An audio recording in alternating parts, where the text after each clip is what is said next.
Just a quick question on that, going off topic a little bit. So you mentioned Tesla packaging and so on. I'd love to know your view on, they were a fresh sheet of paper company, right? They had no legacy to go off of. We'll ignore the first car that they produced because that was just an electrified Elise, basically. So if we go from Model S, complete blank sheet of paper, they almost invented a new architecture for a car, the whole skateboard, motor at either end, gives lots of internal space.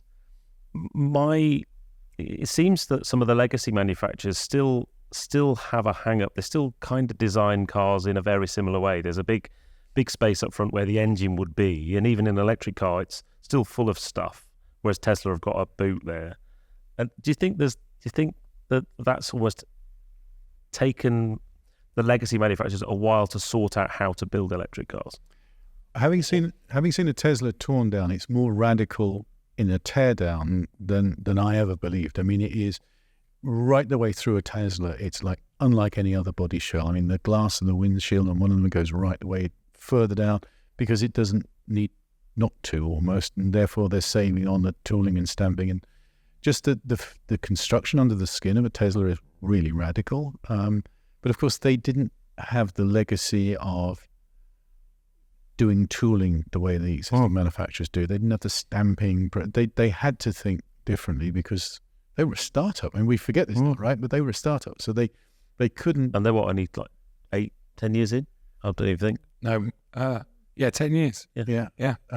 And so they just had to think differently. And goodness me, I mean, whether we'll respect Joe, but if I can not give him credit for it. No, absolutely. But yeah, I mean, there's an element where they do think differently. I mean, there's pros and cons as well with Tesla because, I mean, there's some of the quality issues. And they're not built great, but yeah. But they're built differently, right? I mean, so, we'll wait in judgment 10 years down the road and how they last. But with the best one in the world, it was nice to see a disruptor in the industry, I think. Yep. But do you think that the legacy guys are kind of getting there now? It seems to me they've just been if that's the world we're going, we could have a whole podcast on whether we should be going that route. But at the moment, electrification is the way we're going, and I'm sure we'll start talking about the way BMW are doing that with Neue Klasse and so on. Do you think they finally sorted it out, or are they still got hang-ups about the way it's always been done? I think it's human nature. You tend to go to what you know.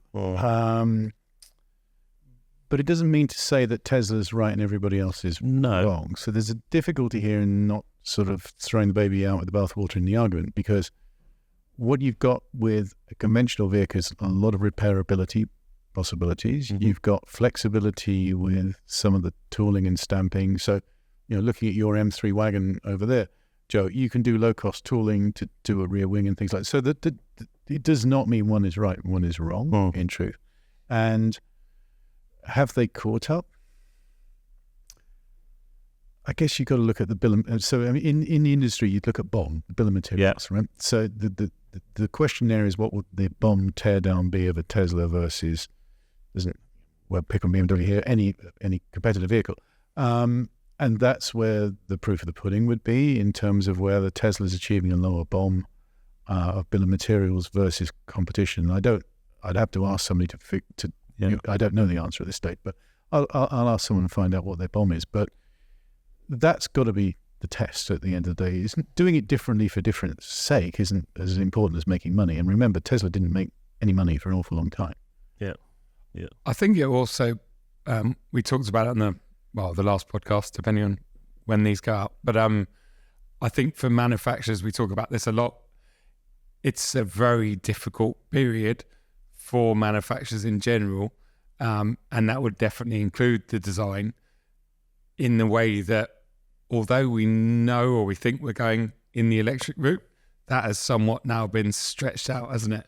Totally. And so you look at, and I'm not just saying it because you're on and we're talking about BMW, but I personally think BMW have handled the situation better than the majority of other German manufacturers anyway, in the way that they produce some good electric cars, but they've also kept the majority of their combustion engine cars, and they produce a lot of very good hybrids, and they offer all three. You don't feel like you're being forced into just an electric car that will probably at the moment not, depreciate badly or whatever else. BMW have somehow managed to, well, not somehow, that the timing with some of their model range is really good. But I get the feeling like the 5 Series, if we went back 3 or 4 years, the current 5 Series was probably, I don't know, you might know this better than I, but I'm guessing it was probably designed more to be an electric only. And then as we got closer to that time, they've recognised that actually we're not ready for that. And thankfully it had the architecture to enable to put a combustion engine in it or turn it into a hybrid and continue on. And I think that's kind of going off what you're saying there, Ped, about the sort of the EV only structures. You look at something like a Taycan, which is an e-tron GT, and you're stuck with that car. And I know, it's been not a great seller for Porsche. It's been an awful seller for Audi. And they can't do, can you imagine what that would have cost? I know they've been testing that since 2015, Mission E or whatever. And, it's an amazing bit of kit, but it can't be anything else. And I think I can imagine from BMW's point of view, it must be difficult because they have to kind of keep their options open and not throw everything into one basket, because look at, I don't know, Jaguar and a few other. Jaguar's a good one, because they give a statement, 2025, EV only. Yeah. Well, we're in 2024, and 2025 is a couple of months away. Yeah, and EV sales are going like that. Still only got one EV. Yeah. Yeah, but that must be hard from that must be hard from a design. And I know, you spend a lot of time, you understand that side of the world. It must be really difficult for a brand to set up years before, because the cars that when a G80 hit the road, how many years before that? So what did they came out in 2021? Yeah. When would the design of that started happening? When would they have started?